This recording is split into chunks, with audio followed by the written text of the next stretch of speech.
As raças mais numerosas e expansivas de Golarion são conhecidas como raças principais, ou raças comuns.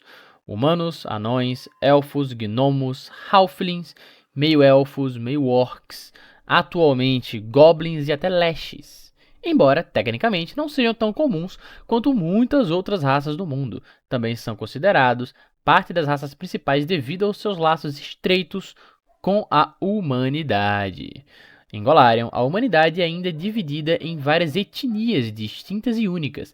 Embora cada etnia seja idêntica em termos de regras, elas possuem aparências, histórias e costumes radicalmente diferentes. Sejam muito bem-vindos, senhoras e senhores, aqui quem fala é o Escriba, e hoje estaremos iniciando a nossa série da geopolítica de Golarion. É essa que será dividida em duas grandes categorias, às vezes vamos tratar das duas no mesmo vídeo, às vezes separados, a de nações e a de ancestralidades. E hoje começaremos com a mais prolífica, principal e grandiosa em quesito de domínio do território mesmo, ancestralidade de Golarion, a raça que pode ser encontrada do Fris do Norte ao Tropical Sul, a humanidade. Se gosta do vídeo, não se esqueça de curtir, se inscrever, compartilhar com quem possa interessar e comente o que acha da humanidade do mundo de Golarion. Sem mais demoras, vamos começar! Os Aslanti são um caso incomum entre as etnias humanas, pois podem muito bem estar extintos há muito tempo. A maior parte da humanidade era representada pelos orgulhosos cidadãos do Império Aslante, mas o colapso do Império no início da Era das Trevas trouxe um fim a essa era. Durante os milhares de anos que se seguiram, o povo Aslante continuou a diminuir em número. A maioria dos que hoje afirmam ser Aslante, na verdade, são Calaxianos ou Taldanos, que, embora possam rastrear sua linhagem até os antigos ancestrais Aslante, de sangue puro, já não são mais os membros puramente desta raça antiga. O consenso geral é que Arodin foi o último Aslante, e com sua morte, no início da Era dos Presságios Perdidos, essa orgulhosa etnia também morreu. O legado dos Aslanti não apenas estão nos reinos iluminados da superfície, mas também nos oceanos e cavernas abaixo. Nos mares, os homens de guerra, os Gilmen, também podem ser os verdadeiros herdeiros da cultura e civilização Aslanti. A ligação dessa raça aquática com antigos mistérios é óbvia em sua forma e capacidade de respirar embaixo d'água. Nas Darklands, no subterrâneo, o sangue Aslanti pode ser encontrado nos degenerados Morlocks, monstros subhumanos que lembram seu tempo na superfície apenas por meio de contos orais distorcidos preservados por seus xamãs. A natureza exata da cultura Aslante escapa aos historiadores, mas certos elementos da arte do Império continuam a prosperar nos dias modernos. Joias Aslantes genuínas alcançam altos preços nos mercados do mar interior, e cada nova descoberta pode desencadear novas tendências entre a alta sociedade do mundo inteiro. Os padrões entrelaçados dos artesãos Aslanti ainda vivem entre tecelões, escultores e tatuadores no mundo atual, e o estilo arquitetônico de grandes cúpulas inspiram muitas das estruturas monumentais das ordens arquitetônicas visionárias de Andoran. Muito do que se sabe sobre a cultura Aslanti é conjectura, baseada em artefatos ou registros históricos fragmentados resgatados de ruínas com mais de 10 mil anos de idade. Humanos modernos que afirmam a descendência Aslanti frequentemente se envolvem nos símbolos do Império Caído, na esperança de alcançar alguma medida de sua grandeza perdida. Como os remanescentes da arte Aslanti descobertos até hoje frequentemente retratam mantos régios em tom de vermelho carrisminho ou verde escuro, os modernos aspirantes a Aslanti tendem a se vestir com roupas finas dessas cores. Da mesma forma, sabe-se que a escravidão existia no Império Perdido, então muitos aspirantes a Aslanti veem a posse de escravos como parte de seu antigo direito de nascimento. Essas atitudes não são populares em Andoran, um estado abolicionista que, embora se inspire em velho Aslanti em sua arquitetura e em muitos elementos filosóficos, rejeita tais práticas aqui, como em outros lugares. Aqueles com as mais fortes reivindicações de sangue Aslanti costumam pertencer à velha guarda, mais interessados em tradição e honra do que em desbravar novos caminhos ou abraçar ideias modernas. Atualmente, Taldanos e Calaxianos que reivindicam o sangue Aslanti tendem a seguir as convenções da nomenclatura de sua cultura atual, mas aqueles que desejam fortalecer suas ligações com as glórias passadas, frequentemente adotam nomes descobertos em manuscritos antigos, inscrições em paredes ou nos poucos fragmentos de história e arte que sobreviveram até os dias atuais. Nomes Aslante geralmente começam com vogais e nem homens nem mulheres adotam sobrenomes. Um verdadeiro Aslante deve fazer com que seu único nome seja suficientemente importante para perdurar na memória e na história. Aslante de sangue puro, na primeira edição de Pathfinder, possuía até uma diferença mecânica de tão importante que nós estamos falando dessa etnia. Embora tecnicamente o último Aslante de sangue puro tenha sido Arodin, Golarion é um lugar permeado de magia. Antigos Aslante poderiam ser introduzidos em um jogo através de diversos métodos, como serem libertados de um efeito de êxtase temporal, como os próprios Runelord de Tassilon, libertados de um aprisionamento ou até ressuscitados por artefatos poderosos, ou magias antigas capazes de restaurar a vida de alguém morto há milhares de anos. Poderia até haver bolsões de Alantes puros vivendo ainda em locais remotos e bem escondidos. Diferentemente de um humano típico, um Aslante antigo de sangue puro ganhava um bônus de +2 em todos os 6 atributos. Humanos tão poderosos que não poderiam ser personagens jogadores normalmente, apenas com permissão do narrador. Aparência. Os Aslantes são um povo majestoso e belo, com traços elegantes e um comportamento distinto. Seu tom de pele varia entre oliva e branco pálido, e seus cabelos escuros são de castanho profundo ao vermelho escuro até preto. Os Aslantes frequentemente têm sobrancelhas expressivas, e os homens geralmente apresentam entradas discretas no cabelo, resultando em uma espécie de pico de viúva. Uma característica física, a cor dos olhos em roxo profundo é hoje vista como prova absoluta de uma forte herança Aslante. Os Quelaxianos prosperam na porção sudoeste de Avistan, e os feitos de seu outrora poderosíssimo império espalharam a semente de Keliax por toda a região do Mar Interno. Altivos, cultos, inteligentes, ambiciosos e organizados e implacáveis, os Quelaxianos tornaram-se uma força dinâmica no mundo, nem sempre para o benefício do mesmo. De modo geral, os Quelaxianos são um povo industrioso, agressivo, autoconfiante e de gosto cultural refinado, que combinam os melhores e piores traços do povo Taudano e Ulfen. Tem um dom natural para a organização e, como resultado, logo passaram a dominar sua ampla região em Avistan. Eles enfraqueceram o poder do antigo Império Taudano, rebelaram-se com sucesso contra ele e rapidamente passaram a dominar as regiões vizinhas, direta ou indiretamente formando o Império de Keliax. Eles até conseguiram transferir o centro de adoração do deus Adonin de Taldor para o seu império, e expandiram tanto ao norte em direção a Varízia, quanto ao sul rumo a Garund, em uma série de conflitos conhecidos como a Guerra Eterna ou Everwar. A autoconfiança inerente dos Quelaxianos, instilada desde o nascimento, serviu-lhes bem na época da morte de seu deus patrono e durante a devastadora guerra civil que se seguiu. Os Quelaxianos modernos acreditam ser intrinsecamente mais capazes de lidar com qualquer situação do que outras raças, o que pode se manifestar tanto como conselhos úteis e positivos, como um arrogante desprezo por pontos de vista rivais. Sua atitude agressiva os leva a preservar mesmo nas situações mais desesperadoras. Perseverar. Essa autoconfiança é reforçada por uma herança longa e rica e por um amor pelo conhecimento que se manifesta na teologia, nos estudos arcanos e na invenção mecânica. Especialistas Quelaxianos são particularmente habilidosos em descobrir, desenvolver e adaptar novas técnicas reveladas por suas próprias pesquisas ou aprendidas com outras culturas. Quelaxianos favorecem ornamentos ricos tanto em seus lares quanto em suas vestes. Trajes populares incluem vestidos de veludo ou seda e coletes com brocados ricos e detalhes em renda, muitas vezes cobertos por uma capa de cor rara e valiosa, ou feita por couro de alguma criatura incomum. Em clima mais hostis, prefere armaduras inscritas, frequentemente de fabricação anã, e armas com filigranas, com origens detalhadas e nobres. Isso não significa, contudo, quando o dinheiro está curto ou as circunstâncias exigem, que eles estejam acima de viajar com roupas civis ou se misturar ao povo comum para evitar problemas. Nunca sacrifica, entretanto, sua postura e não conseguem esconder sua confiança. Quelaxianos veneram os heróis que encarnam seus valores, força, nobreza, ambição e, acima de tudo, sucesso. Heróis Quelaxianos tendem a ser aceitos pela comunidade maior com títulos, concessões de terra e casamentos em casas respeitáveis. Da mesma forma, heróis considerados uma ameaça à classe dominante local são vigiados e, se necessário, removidos, seja enviando-os em missões distantes ou de forma mais sutil durante a calada da noite.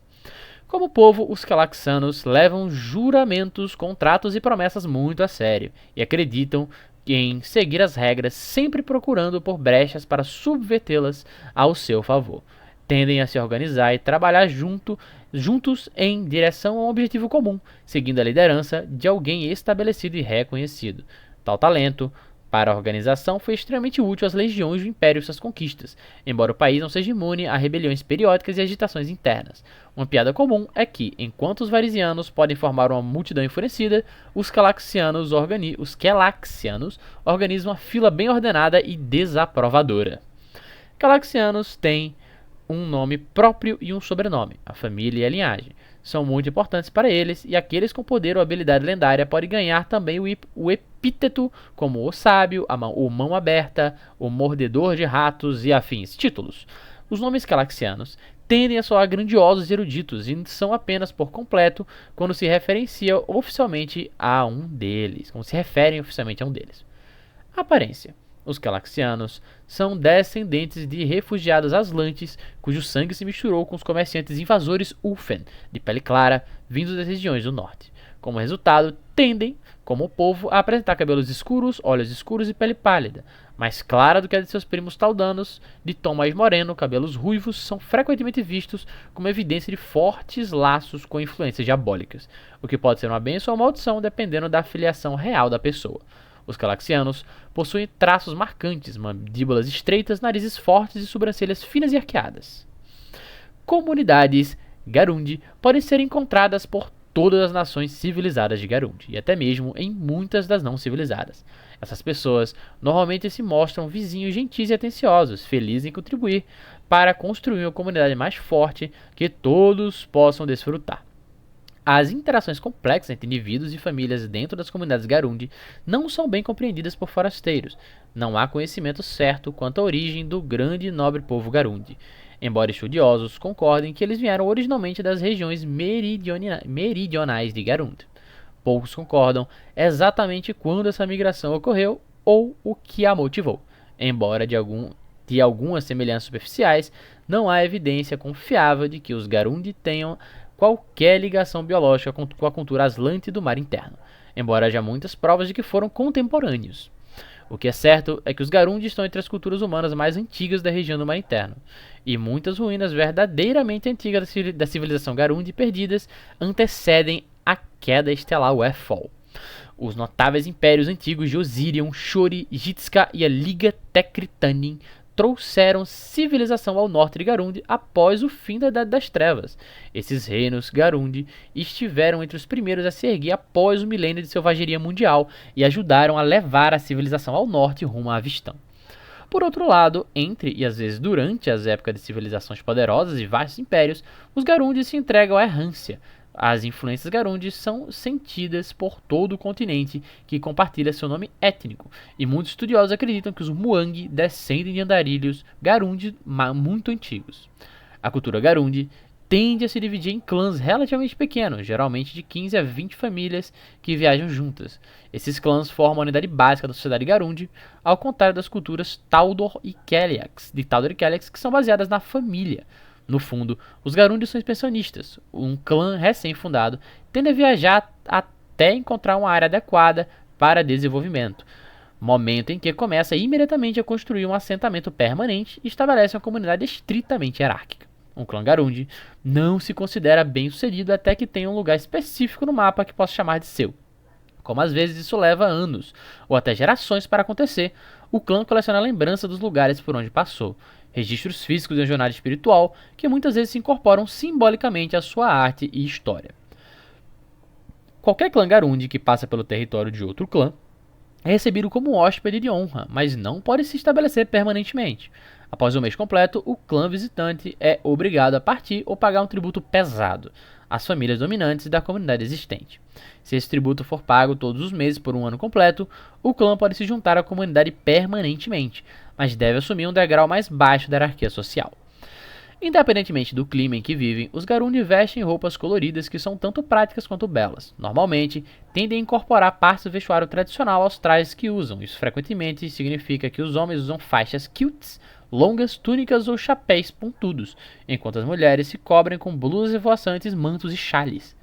Como se originaram num continente conhecido por temperaturas extremas, suas roupas geralmente consistem em camadas largas e folgadas. Nas regiões do norte de Garundi, o vestuário Garundi tradicional incorpora aspectos da vestimenta Keleshita, enquanto influências pesadas de Vudra são reconhecíveis em Nex. Nomes Garundi são usados para definir tanto o território reivindicado pelo clã quanto a posição do indivíduo na hierarquia local. Aqueles no topo da hierarquia têm nomes que abrangem toda a extensão do território, o nome da cidade, região geográfica ou de um grande rio ou montanha próximos. Garundi de posição média são nomeados com base em locais, elementos geográficos ou construções conhecidas pela maioria dos locais, como cachoeiras, bairros ou ocupações importantes. Membros de posição baixa no clã recebem nomes de locais próximos ao seu nascimento, ruas, estátuas ou árvores.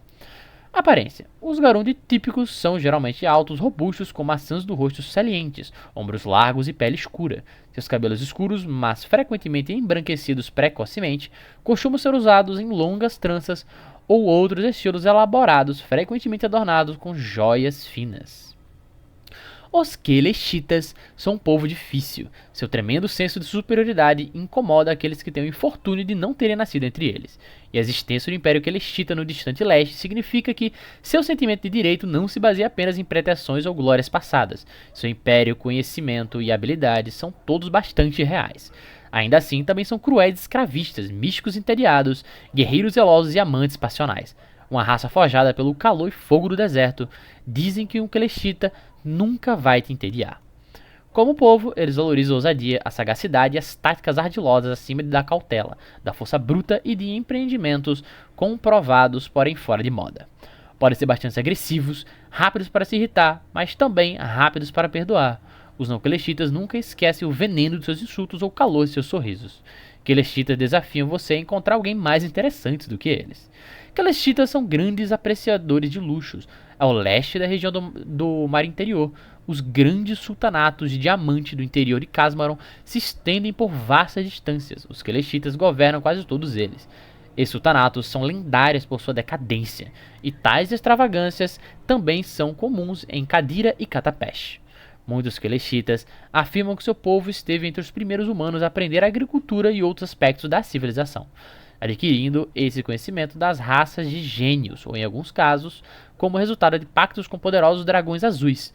Nem os gênios nem os dragões azuis negam essa alegação, na verdade, ficam mais do que satisfeitos em receber todo o crédito. Alguns nomes Keleshitas tatuam a pele abaixo dos olhos de azul claro ou preto, como forma de proteção contra o brilho do sol do deserto, o que lhes dá uma aparência assombrada e macabra. Escravos e marinheiros entre os Keleshitas usam apenas camisas curtas e tangas para os homens, ou pantalonas compridas para mulheres. Marinheiros Keleshitas são comuns por toda a região do Mar Interno, chegando até o norte às terras do Rei Enorme. No verão, sendo tanto amados por trazerem luxos quanto odiados por serem escravistas. Escravistas Keleshitas usam redes com farpas, copos envenenados e bolas de corda, aquelas bolas que você junta numa rede e joga para pegar na perna da pessoa, para capturar suas vítimas. Uma vez capturados, os prisioneiros são contidos com magia ou pesadas algemas, até que a mercadoria, entre aspas, possa ser levada ao grande mercado de Katir, ou a uma das galés de escravos que cruzam o oceano Obari. Os orgulhosos Devixes Keleshitas são soldados graciosos que são partes iguais de guerreiros e dançarinos, representam a imagem mais icônica da tradição militar Keleshita. Devixes usam saias ou kilts longos, que giram e rodopiam com eles, criando explosões de cor e tecidos de tirar o fôlego. Mesmo enquanto se lançam às suas tarefas sombrias de sangue e aço, onde quer que vivam Keleshitas, Devixes vivem entre eles. Devixes recebem tratamento especial e preferencial em todas as terras controlada pelos Keleshitas e em muitos satrapistas e estados satélites do Império Padishah de Kelesh. Operam acima da lei, se não completamente fora dela. A fé Keleshita é algo complexo. Muitos adoram Sarenrae, a deusa do sol, e a seguem com grande zelo. No entanto, nem todos seguem bem o espírito dos ensinamentos da deusa. Embora ela seja uma deusa que promove honestidade e incentiva a redenção, ela também incentiva a justiça rápida contra aqueles que merecem. Contudo, é infelizmente fácil para um líder insensato interpretar mal o comando de Sarenrae para guerrear com rapidez e eficiência, como uma ordem para guerrear frequentemente e com energia. Como resultado, o cisma entre aqueles que usam sua fé como desculpa para a guerra e os que realmente entendem seus ensinamentos pode ser inevitável. Os nomes Keleshitas derivam das culturas do interior de Casmaron, a leste de Kadira. Membros da alta cultura tendem a adotar nomes Kelesh imperial, enquanto as classes mais baixas e certas castas guerreiras distintas possuem nomes que expressam seus laços culturais com os povos cavaleiros das estepes do norte central. Regiões não alinhadas, estes últimos geralmente têm sobrenomes associados ao seu clã e família, enquanto os primeiros normalmente usam apenas um nome. Aparência. Os Keleshitas têm cabelo uniforme preto e olhos castanhos ou até ligeiramente dourados.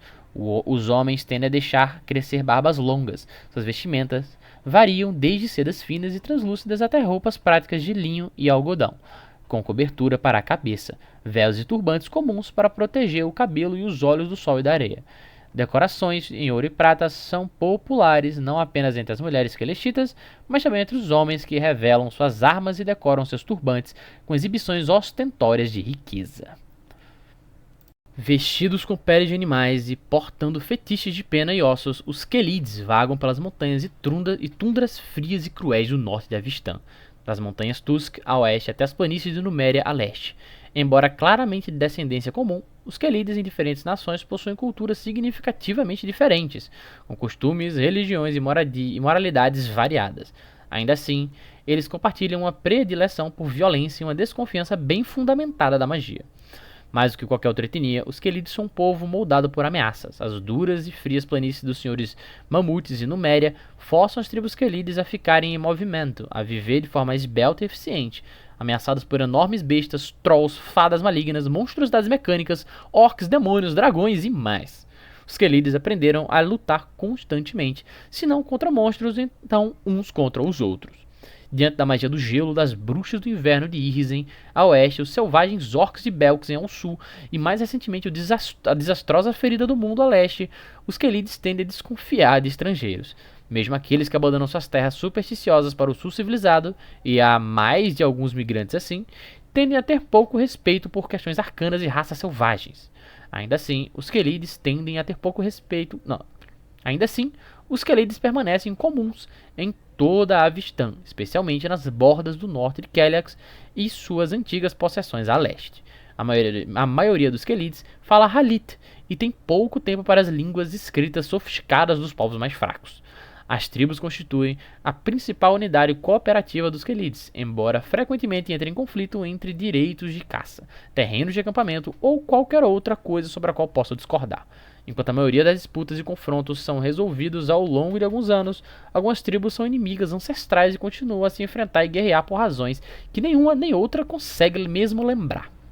Apesar disso, os Kelids têm uma tradição de hospitalidade rude.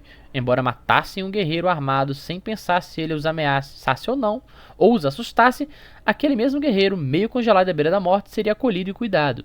Morrer de posição e fome na tundra assassina é considerado uma morte muito sombria para qualquer um, mesmo que impedi-la signifique dar socorro ao inimigo jurado. Alguns Kelids praticam uma antiga religião animista, vendo espíritos e deuses menores na maioria das criaturas, lugares e objetos invisíveis. A maioria dos Kelids, no entanto, se curva a Goron, seu imponente senhor de ferro. Aqueles Kelids que sabem das recentes alegações de alguns meios orcs de que Goron é um deles, acham tais sugestões absurdas e completamente ofensivas. Entre esse choque de crenças levou ao recente crescimento da guerra entre os povos. Na ferida do mundo em Numéria, algumas tribos muito temidas prestam tributo a Hovagug, a besta bruta, cometendo terríveis atrocidades. A maioria das tribos também venera a Desna, a deusa das viagens. Embora seja retratada como uma mulher elfa leve e graciosa no sul, os Kelids a veem como uma mulher humana imponente, montada em um cervo poderoso, conduzindo-os a caçadas bem-sucedidas, enquanto segue animais de rebanho em suas jornadas anuais. Apesar de sua falta de sofisticação e da confusão ocasional ao entender magia, tecnologia e outros conceitos intelectuais, os Kelids não são estúpidos. Eles simplesmente não têm a boa sorte de conviver em lugares que podem se dar ao luxo de educação, não diretamente ligada à sobrevivência. De fato, os Kelids formam alguns dos bárbaros druidas e rangers mais talentosos e habilidosos de Avistã, e muitos cidadãos das nações mais ao sul pagam generosamente para manter guias Kelids e mestres de caça sobre seu contrato. Os Kelids tendem a se vestir com roupas simples, apropriadas ao clima de suas terras natais. Eles favorecem durabilidade e resistência e, portanto, costumam usar peles, couro e peles transformadas em roupas soltas. Nas áreas mais frias que ocupam, os quelídeos usam roupas de pele forradas, com peles sobre camadas de lã ou seda por baixo. Onde o clima se torna mais quente, os quelídeos preferem o couro mais leve e maleáveis que conseguem adquirir. Os nomes quelídeos são curtos, favorecendo consoantes fortes e sons guturais. Sobrenomes raramente são necessários em pequenas tribos quelídeas, mas às vezes são adotados ou dados quando necessário ou digno de nota. Quando usados, os sobrenomes tipicamente se referem à linhagem ou feitos significativos. Aparência. Os quelídeos são um povo robusto, de cabelo escuro, que carrega a cicatriz e o desgaste de vidas difíceis passadas ao ar livre. A cor de seus olhos tendem para o preto, azul ou cinza aço, e sua pele é geralmente profundamente bronzeada. Um quelídeo que não tem uma história contada na cicatriz de seu corpo é um quelídeo que sucumbiu aos prazeres de uma vida confortável, e tais fracos são justamente tratados com desconfiança pelos seus parentes. Os distintos povos Muang são os herdeiros de uma civilização antiga que floresceu no centro de Garund, muitas gerações atrás, da qual pouco se sabe e ainda menos se entende hoje. Sinais dessa civilização podem ser encontrados nas ruínas ainda existentes de elaborados templos e complexos de fortalezas que estão enterrados sobre camadas de era, cipós e outras vegetações da selva, encontradas principalmente no interior florestal da expansão Muang, bem como nas desoladas montanhas da Cordilheira Estilhaçada. Os povos Muang, na verdade, são compostos por 4 grupos étnicos que se estendem desde as terras ao norte de Tuvia até a costa ocidental de Garund, atravessando as selvas centrais da expansão até o extremo sul de Garund. Os Muang eram praticamente desconhecidos para o resto de Golarion até que a colonização e o comércio começaram. A ignorância por parte dos primeiros exploradores resultou em uma falta geral de distinção entre as diferentes tribos Muang e entre os povos do norte. Muang que vivem entre os povos de outras terras geralmente se conformam às religiões predominantes desses locais, como o culto de Netes ou Gosre. Exceções a isso incluem Bonuat, que predominantemente veneram tanto Gosre quanto Desna em uma encarnação geniforme única, que chamam de Shimie-Magala, e os bárbaros Bekiar, que geralmente seguem os preceitos de senhores demônios, como Agazan, Dagon ou Zura. Os nomes entre os Muang são bastante variados. Os Malshi e Bonuat frequentemente utilizam nomes emprestados de muitos povos comerciantes com os quais entram em contato, por meio de casamentos mistos. Nomes Zend às vezes contém consoantes complexas e paradas glotais e estalos que não podem ser facilmente transcritos nas línguas escritas. Uma exclamação, por exemplo, representa um som de estalo no palato, e uma reticência é usada para denotar uma parada glotal. Os Bekiar, sem suas próprias formas, aparentemente não relacionadas, que usam muitas sibilantes seguidas por consoantes fortes. Das etnias dentro dos Muang, os Bekiar são os menos conhecidos entre os Muang, cujas tribos habitam o Cabo da Desolação do sul de Garund até a costa de Sargava. Os Bekiar são extremamente altos, muitos com mais de 2 metros de altura, com tons de pele variando de marrom escuro a preto carvão. Eles usam os cabelos finos longos, mas frequentemente os alisam com coques elaborados. Esse grupo é composto principalmente por escravocratas que atacam seus próprios companheiros Muang e qualquer outro que consigam capturar. Os Bonuat têm bocas largas e sorrisos generosos. Eles preferem roupas coloridas e exóticas, com coletes e calças largas, típicas de marinheiros de longas jornadas. São excelentes pescadores e marinheiros e mantêm uma extensa rede comercial ao longo da costa Muang, desde muito antes da chegada dos primeiros nortistas. Acredita-se que tenham cruzado linhagem de sangue com alguns povos marítimos estrangeiros no passado distante, embora não se saiba quem esses povos eram. Os Malshi são uma linhagem misteriosa de Muang aparentemente mais distantes dos outros subgrupos. Esses altos patrícios possuem tons de pele mais acinzentados, propensos a uma aparência pálida e cabelo liso. Eles negam qualquer conexão com os outros povos Muang. Muitos falam a língua Osiriane, mas usam poliglota, ou comum no caso, como uma espécie de cantiga privada entre si. A maioria reside em Rahadum ou Tuvia. Zend. A etnia Muang mais comum é o povo Zend, que habita o interior da expansão Muang. Os Zenji são compostos por centenas de tribos que vivem em pequenas vilas de pesca e caça ao longo dos rios. Muitas dessas tribos são interrelacionadas e formam alianças comerciais e matrimoniais. A maioria exige que seus chefes de tribo se casem com alguém de outra tribo para cimentar essas alianças. Os Zenji são ligeiramente mais baixos do que os humanos médios, com corpos musculosos e esguios, e cabelo preto e fino. Aparência: todas as 4 etnias Muang têm pele escura e cabelo escuro. Conhecidos por sua natureza guerreira e orgulhosas tradições, os Shoanti são um povo dísprate, unido por honra e tradição. A história do Shoanti é marcada por conflitos, desde suas brutais e heróicas lendas até as derrotas do passado recente e a dureza de suas vidas modernas. Moldadas pela luta, os Shoanti são um povo firme, tenaz e desconfiado, jurados a recuperar tudo que foi uma vez seu, e com a obrigação de se vingar de todos os conspiradores que ousaram chamá-los de bárbaros. Quando os jovens Shoanti atingem a maioridade, devem passar por um rito de passagem para se tornarem adultos. Após completar esse rito de passagem, eles recebem sua primeira tatuagem. Essas tatuagens são uma parte importante da vida Shoanti e podem ser bastante extensas e belas. Existem centenas de diferentes desenhos de tatuagens. Cada um é escolhido e traçado pelo xamã da tribo, retirando de um vasto conjunto tradicional de símbolos com seus próprios significados e aplicações variadas.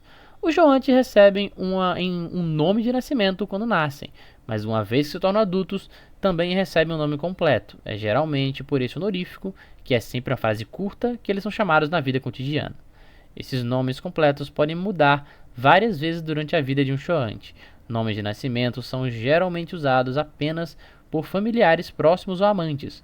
Shoantis que abandonam seu clã para viver entre outros geralmente voltam a usar seus nomes de nascimento como nome padrão, uma prática que muitos Shoanti tradicionais consideram vergonhosa.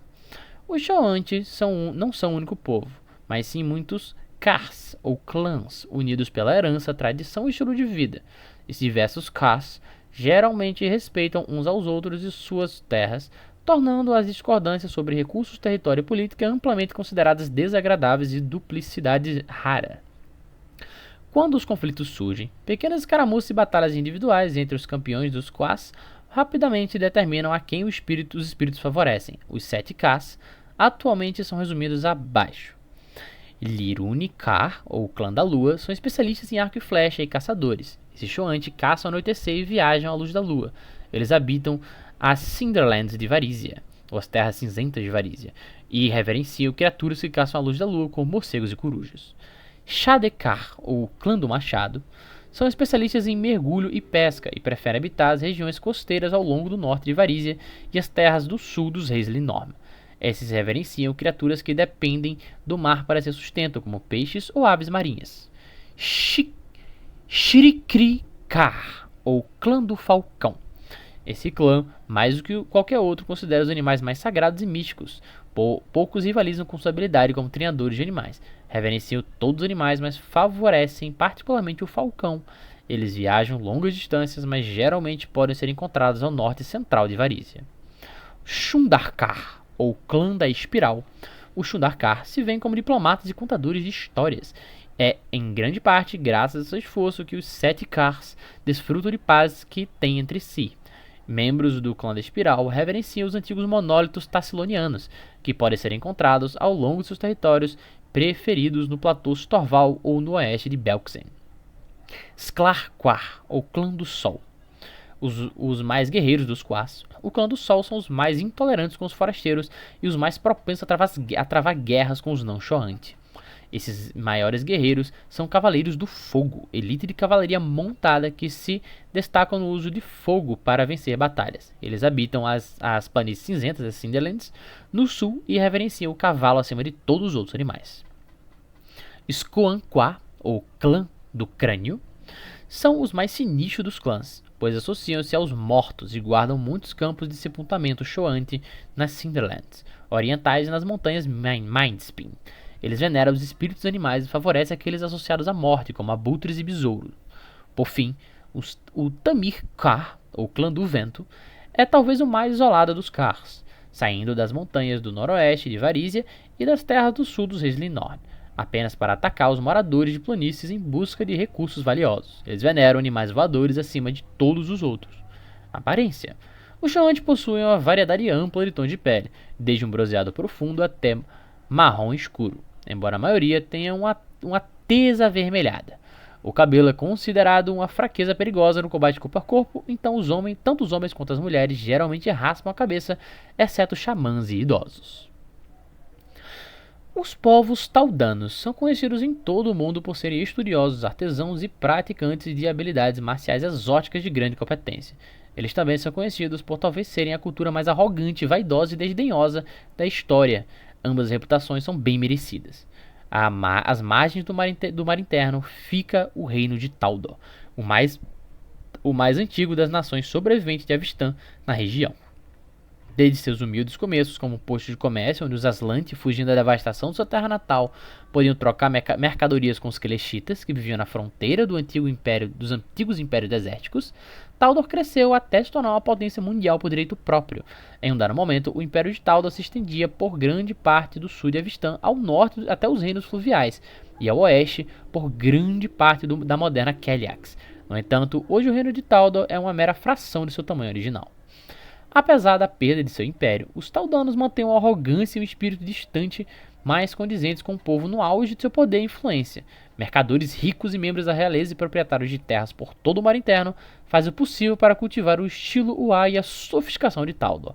Mas observadores sempre conseguem perceber a diferença entre um possuir e um verdadeiro artigo. A maneira como um homem taudano usa sua barba bem aparada é tanto um direito do nascimento quanto uma questão de higiene pessoal, e as elaboradas perucas adornadas com fitas, usadas pelas mulheres, são heranças passadas de geração em geração. Forasteiros às vezes acham difícil se encaixar na sociedade taudana. A população local considera qualquer pessoa que não tenha vantagem do nascimento e treinamento taudano como irremediavelmente provinciana. Uma opinião que expressam de forma alta e frequente. Eles geralmente parecem acreditar que tudo de importância deve acontecer em Taldor, e inversamente, tudo que aconteceu fora do reino deve ser trivial e banal para o mundo. Os Taudanos justificadamente se orgulham da forte influência que seus deuses nativos exerceram não apenas no mar interior, mas em grande parte de Golarion. Dos 20 deuses mais amplamente venerados, 4 vêm originalmente de tradições taudanas, ou eram eles mesmos taudanos em vidas mortais: Abadar, Caidan-Caelin, Norgorber e Shaelin. Nesse caso, Abadar e Shaelin possuem influência, e Caidan-Caelin e Norgorber vieram de Taldor. Os taudanos gostam de apontar para qualquer um ao redor que 2 dos 3 mortais que ascenderam à divindade graças ao poder da Pedra Estelar são de descendência taudana. Pelo mesmo Tolkien, eles se tornam petulantes sempre que alguém tem a má educação de apontar que o terceiro e mais amplamente venerado dos deuses ascendentes e a medalha herdeira é de origem Celexiana. A arrogância taudana se manifesta de maneira diferente para os dois sexos. Os homens taudanos exibem um machismo opressor que geralmente não chega a ser pura misoginia. Eles falam de conquistas e disputas territoriais quando discutem as mulheres taudanas, e de trazer civilização aos bárbaros para se gabar de suas aventuras com mulheres de outras etnias ou raças. As mulheres taudanas expressam seu complexo de superioridade étnica por meio de comentários mordazes sobre o vestido, estilo de cabelo, forma corporal ou características faciais de outras mulheres que vêm. Embora tendam a focar seus julgamentos excessivamente críticos nas mulheres de outras etnias ou raças, quando estão entediadas ou entre amigos íntimos, às vezes insultam-se casualmente, embora com bem menos rancor do que quando sua atenção se volta para fora de seus círculos próximos. Obviamente, nem todo taudano exibe traços mais extremos e de personalidade arrogante descritos aqui, mas o suficiente o fazem para que o orgulho dos taudanos seja um estereótipo desfavorável conhecido por toda a região do mar interno. Por outro lado, quando movidos às emoções mais elevadas, os taudanos expressam suas preocupações com uma caridade quase inigualável de tempo e riqueza. Na verdade, o sucesso com que crianças empobrecidas de olhos brilhantes, especialmente aquelas de descendência claramente taudana, e pessoas com história de azar conseguem convencer um taudano a dar moedas arduamente conquistadas, leva ainda mais à visão de que os taudanos espalham sua riqueza sem muita preocupação com o futuro. Esse hedonismo, observam os críticos, frequentemente é a razão pela qual muitos adultos enfrentam dificuldades e precisam recorrer a seus semelhantes para obter ajuda adicional. Aparência. Os taudanos geralmente têm cabelos longos e fluentes de cor marrom e pele naturalmente bronzeada, presente de seus ancestrais Celexitas. Seus olhos tendem a ser pequenos, mas expressivos, com colorações verde e cinza e às vezes âmbar mais exóticos. Embora os povos de Avistã e Garundi vejam os distantes Tiãs como uma única etnia, um equívoco que os Tiãs atribuem em relação aos nativos de Avistã e Garundi, os povos coletivamente conhecidos como Tiãs abrangem várias etnias distintas. A maioria dos Tiãs que vêm para a região do Mar Interno é originária dos estados sucessores ou de Minkai, no distante continente de Tianxia. A religião varia tanto em Tianxia quanto seu povo. Eles adoram um panteão de divindades cuja abrangência rivaliza com a dos deuses conhecidos do mar interno. Desde sua introdução por missionários Vudrani, a igreja de Irori se espalhou por Tianxia, tornando-se uma religião oficial do estado na maior parte das nações. A maioria dos Tiãs que se estabeleceram no mar interno adotou ao longo de algumas gerações as religiões do mar interno como suas próprias. Os Tiãs consideram a família de grande importância. Eles há muito tempo aperfeiçoaram a arte da genealogia, e alguns podem rastrear suas linhagens por milhares de anos. A maioria da realeza Tiã pode traçar sua linhagem por pelo menos algumas dezenas de gerações. Aqueles que não podem são frequentemente exilados ou considerados motivo de vergonha. Nomes de família frequentemente possuem significados ocultos que podem até mesmo identificar de onde a família se originou ou quem as fundou. A vestimenta Tiã favorece roupas soltas, independentemente da riqueza ou posição social do usuário. Tiãs abastados usam vestes semelhantes a túnicas, enquanto camponeses e trabalhadores usam tangas simples ou calças com faixas de linho, jaquetas de couro ou nada no torso. A maioria das roupas usadas pelos Tiãs é colorida, e apenas os camponeses mais pobres usam tecidos sem tingimento. Aqueles que podem decoram suas vestes com bordados elaborados, muitas vezes com cenas de natureza ou criaturas poderosas, como dragões e fênix. As 5 principais etnias Tiã são listadas abaixo. Tiandan, ou Charroi. Um tempo de grande prosperidade levou a cultura Tiandan ao que muitos chamam de a Era Dourada, com a ascensão correspondente de templos pagodes ricamente decorados, roupas coloridas e uma culinária carregada de especiarias. Tianla, ou Hongao, no norte e oeste de Tian, vivem um povo seminômade, com cabelos crespos e grossos e pele mais clara. Frequentemente veem os estilos de vida mais urbanos de seus vizinhos como sinais de fraqueza. Os Xiamin, do arquipélago de Minkai, possuem a maior variedade de cores e de olhos, incluindo vários tons azul, verde, violeta, laranja, avermelhado e claro preto e castanho. A sociedade valoriza profundamente a honra e a lealdade. A etnia Tiã mais comum são os Tian Shu, dos estados sucessores. Eles possuem pele morena, olhos castanhos em forma amendoada e cabelos lisos, pretos ou castanhos escuros. Bem ao sudoeste, os Tian Xing, de pele morena com tonalidade avermelhada, produzem mais indivíduos de olhos verdes. Habitam as incontáveis costas e lagoas ocultas do vasto arquipélago Minata, também conhecidos como as Ilhas Errantes. Aparência. Os Tian tendem a ser menores e mais esguios que os povos de Avistã e Garundi. Os homens raramente ultrapassam 1,65 de altura, enquanto as mulheres muitas vezes mal passam 1,50.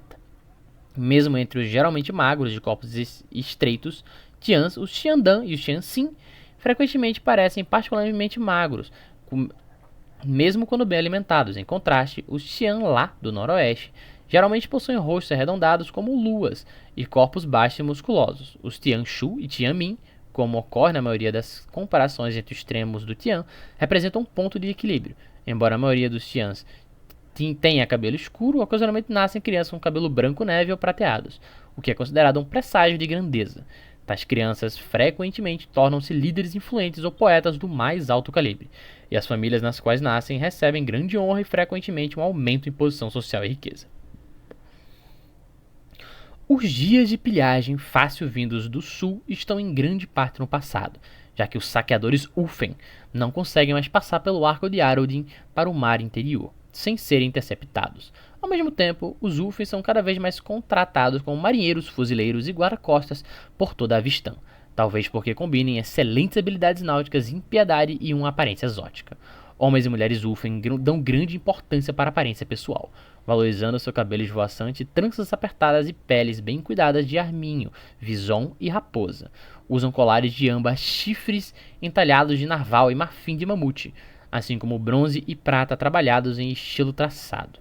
Eles se consideram os homens e mulheres mais belos de toda a Vistã, e o que incomoda os outros povos é que frequentemente estão certos. Os Ulfen, oriundos das terras dos enormes, costumam ser marinheiros e comerciantes. Os que vêm da terra de Isen governados por Baba Yaga, são mais frequentemente cavaleiros que marinheiros, embora compartilhem laços culturais. Os Ufen tradicionalmente mantêm servos cativos, escravos, cujo tempo de serviço termina após um período determinado.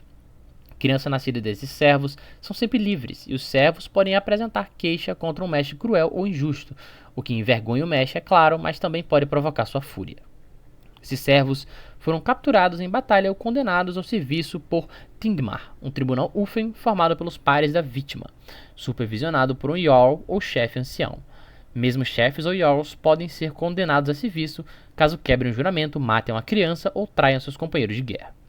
Os homens Ufen gostam de competições atléticas e alcoólicas. Seus torneios físicos geralmente ocorrem na chegada do inverno ou no começo da primavera. Incluem escalada da paredes de gelo, lançamento de toras de vários tamanhos, arremesso de machados, corridas com trenós e corridas a pé ou com raquetes de neve. Nadar não é a habilidade valorizada pelos Ufen, embora velejar e remar sejam. As competições de bebida acontecem durante grandes banquetes, quando os homens Ufen se gabam de conseguir beber barris de hidromel, cerveja ou cidra. De fora, costuma-se considerar os Ufen grosseiros e broncos, o que não é totalmente falso. No entanto, esse comportamento rude tende a se restringir a ocasiões especiais como dias festivos. Os Ufen que tentam agir assim em outros momentos são ridicularizados impiedosamente pelas mulheres Ufen, e poucos repetem a experiência. As mulheres Ufen frequentemente são poderosas druidas, sacerdotisas de Desna ou Torag. Os homens são mais comumente patrulheiros e bárbaros, e veneram Erashil, Goron e Torag, embora também haja, entre eles, druidas e sacerdotisas de Desna como povo. Como povo, os Ufen são mais aventureiros que a maioria. As regiões selvagens dos Elinormes e Issem são pouco povoadas demais para que alguém sobreviva por muito tempo sem saber prosperar na natureza e encontrar abrigo e comida em tempos de clima ruim. Ainda assim, a maioria dos Ufen não são heróis, mas sim caçadores, armadilheiros, pescadores e agricultores, conforme a estação e a herança familiar. De forma geral, duelos e disputas são passatempos populares entre os Ufen. Embora forte ênfase na honra pessoal e no valor de um juramento, insultos normalmente são respondidos com empurrões e de machados e escudos. E embora os duelos sejam considerados disputas temporárias, encerradas com o primeiro sangue, e esquecidas logo depois, as rixas são bem mais sérias. Numa rixa entre Ufens, famílias e clãs inteiros podem entrar em guerra por causas simples, como o jeito certo de remendar redes ou direitos sobre um local de desova de salmões. Roubos de ovelhas e gado também são passatempos populares e letais, dependendo da região. Por fim, nenhuma descrição dos Ufens estaria completa sem mencionar a alta incidência de licantropia entre eles. A maldição da licantropia não é considerada especialmente desonrosa entre os Ufen, mas sim um sinal de favor dos espíritos da natureza. Durante a lua cheia, aqueles que sofrem da maldição e não conseguem controlar seus impulsos violentos devem ficar confinados em uma casa comunal ou casa espiritual, trancada, com portas, com prata e estocada com comida suficiente para saciar até o maior dos apetites. Aparência. Os Ufen têm uma reputação fora de suas terras de serem fortes, burros e calados, além de terem sotaques estranhos e pele mal cheirosa. A maioria dos Ufen é bastante alta, com os homens partindo de 1,80 e as mulheres apenas alguns centímetros mais baixas. Sua pele é pálida e o cabelo loiro, castanho claro ou ruivo. Homens e mulheres usam o cabelo longo e traçado, as mulheres tranças que costumam ser mais elaboradas, os homens geralmente usam barbas. Muitos varisianos são andarilhos e nômades, viajando pelas terras e caravanas e parando apenas para apresentar shows exóticos ou para enganar e seduzir os locais. No entanto, tanto outros varisianos se estabelecem e formam pequenas vilas, ou, no caso de Ustalav, cidades e até mesmo nações inteiras. Ainda assim, ninguém pode negar a existência dos vigaristas e trapaceiros estereotípicos que dão má fama ao povo varisiano. A maioria respeita os varisianos por suas antigas tradições e vastos conhecimentos, mas pelo mesmo motivo desconfiam de suas intenções. Para o povo comum, os viajantes coloridos que nunca se fixam, mas que voam pela terra como borboletas parecem fascinantes, mas também um pouco assustadores. Um viajante pode se sentar em qualquer taverna de Avistã e ouvir uma história sobre os varisianos. Como eles nunca constroem vilas ou plantam lavouras, como vivem nas carroças que os transportam pelas terras, como cantam e dançam por dinheiro. Como se vestem com cores vibrantes e cobrem seus corpos com joias e tatuagens intrincadas, e como os varisianos, um varisiano uma vez roubou o amigo do irmão da esposa do tio de alguém em um golpe elaborado. O senso comum sustenta que os observadores devem admirar os belos e exóticos varisianos à distância, como se estivesse observando um tigre espreitando pela selva.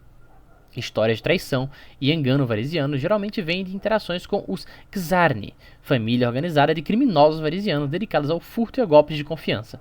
Os Czarni viajam menos frequentemente do que seus parentes, estabelecendo-se em cidades por meses ou até anos, enquanto suas atividades criminosas passam despercebidas.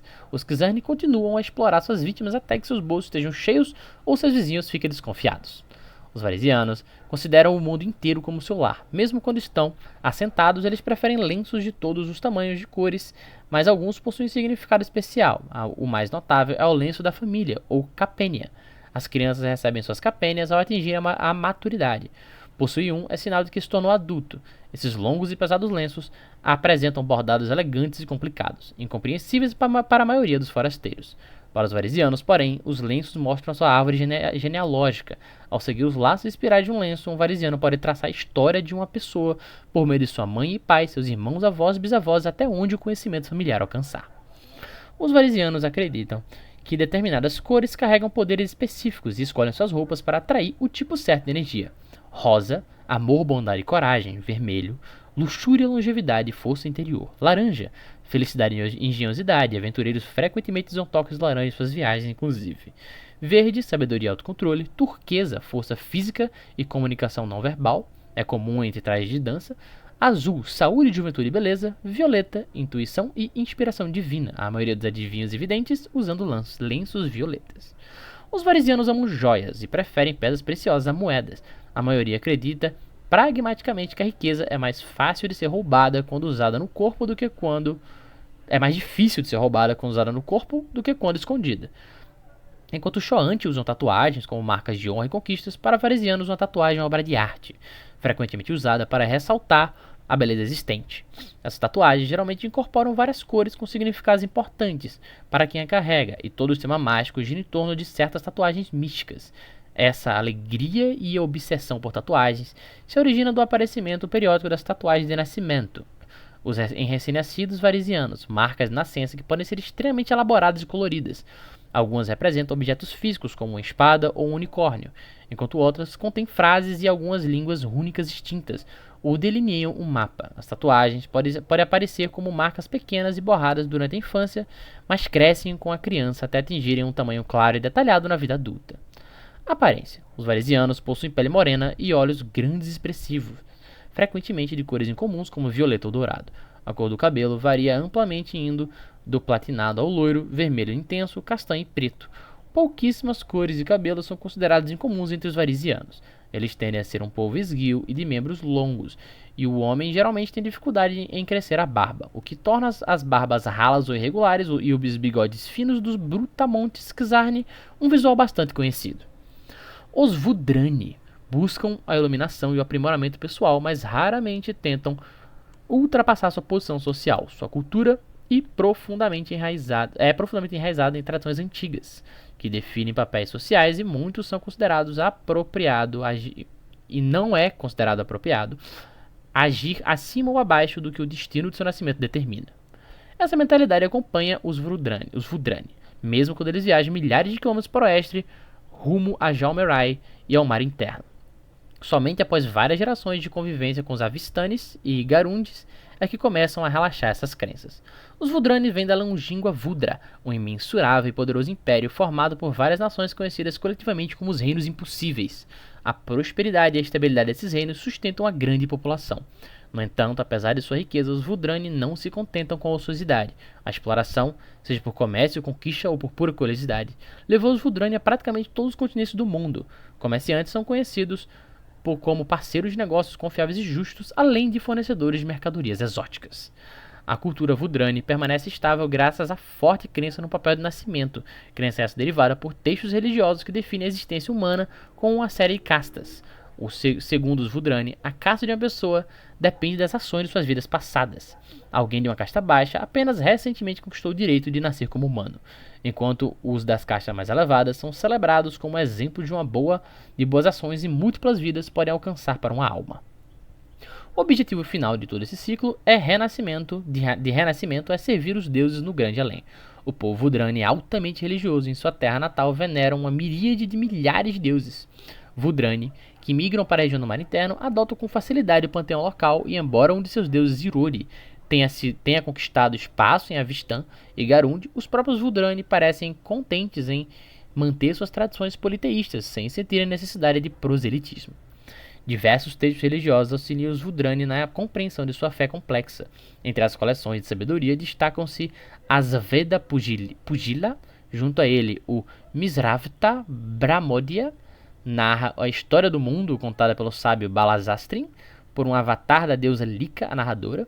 Por fim, o Vigrahim Patitraka fornece um conjunto de instruções apresentado sob a forma de perguntas e respostas sobre como viver corretamente para se aproximar do Nirvana em sua próxima encarnação.